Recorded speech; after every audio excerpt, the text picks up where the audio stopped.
ചരിത്രപരമായി ഏറെ പ്രാധാന്യമുള്ള തലശ്ശേരിക്ക് ചരിത്രത്തിന്റെ അനുസരിച്ചുള്ള മാറ്റമുണ്ടായിട്ടുണ്ടോ എന്നാണ് നമ്മൾ പരിശോധിക്കേണ്ടത്. തലശ്ശേരി നിയോജക മണ്ഡലം ഉണ്ടായതിനു ശേഷം ഏറ്റവും കൂടുതൽ തവണ, അതായത് ഒരു തവണ ഒഴിച്ച് എല്ലാ തവണയും ഈ മണ്ഡലത്തിൽ ജയിച്ചിട്ടുള്ളത് ഇടതുപക്ഷമാണ്. അതുകൊണ്ട് തന്നെ നമ്മളെ സംബന്ധിച്ചിടത്തോളം ഇതിൽ നിന്ന് മാറ്റം ഉണ്ടാവുക എന്നുള്ളതാണ് ഏറ്റവും പ്രധാനപ്പെട്ട കാര്യം. മാറ്റം എന്ന് പറയുന്നത് ഐക്യ ജനാധിപത്യ മുന്നണിക്ക് അനുകൂലമാണ്. 3 തരത്തിലാണ് ഞങ്ങൾ വിലയിരുത്തുന്നത്. 1, കേരളത്തിലെ ഇടതുപക്ഷ ജനാധിപത്യ മുന്നണിയുടെ ദുർബലമായ വിധിയെഴുത്ത്. 2, ഈ പറയുന്ന വികസനത്തിന് വേണ്ടി. 3-ാമത്തെ കാര്യം അക്രമ രാഷ്ട്രീയത്തിന് എതിരെയുള്ള വിധിയെഴുത്ത്. ഈ 3 കാര്യങ്ങളും ചിന്തിക്കുന്ന തലശ്ശേരിയിലെ ജനാധിപത്യ വിശ്വാസികൾ തീർച്ചയായും ഐക്യ ജനാധിപത്യ മുന്നണിയെ വിജയിപ്പിക്കും എന്ന കാര്യത്തിൽ ഒരു തർക്കവും ഇല്ല. UDF തലശ്ശേരി മണ്ഡലം സ്ഥാനാർത്ഥി KP സാജു പറഞ്ഞു.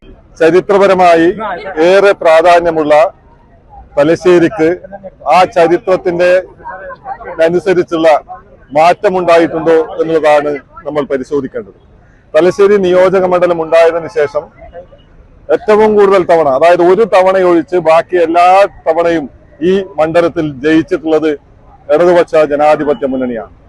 അതുകൊണ്ട് തന്നെ നമ്മെ സംബന്ധിച്ചിടത്തോളം ആ ഒരു മാറ്റം, അതിൽ നിന്നൊരു മാറ്റം ഉണ്ടാവുക എന്നുള്ളതാണ് ഏറ്റവും പ്രധാനപ്പെട്ട കാര്യം. ഇടതുപക്ഷ ജനാധിപത്യ മുന്നണി ഈ നാടിന്റെ വികസനത്തെക്കുറിച്ച് കാഴ്ചപ്പാടോ സ്വപ്നങ്ങളോ ഇല്ലാത്തവരാണ് എന്നുള്ളതാണ് ചരിത്രമെടുത്ത് പരിശോധിച്ച് നോക്കാൻ നമുക്ക് മനസ്സിലാവുക. അതുകൊണ്ട് ഇവിടെ ഒരു മാറ്റം ഉണ്ടാകണം. ആ മാറ്റം എന്ന് പറയുന്നത് ഐക്യ ജനാധിപത്യ മുന്നണിക്ക് അനുകൂലമാണ്. 3 തരത്തിലാണ് ഞങ്ങൾ ഇതിനെ വിലയിരുത്തുന്നത്. 1, കേരളത്തിലെ ഇടതുപക്ഷ ജനാധിപത്യ മുന്നണിയുടെ ദുർഭരണത്തിനെതിരായ വിധിയെഴുത്ത്.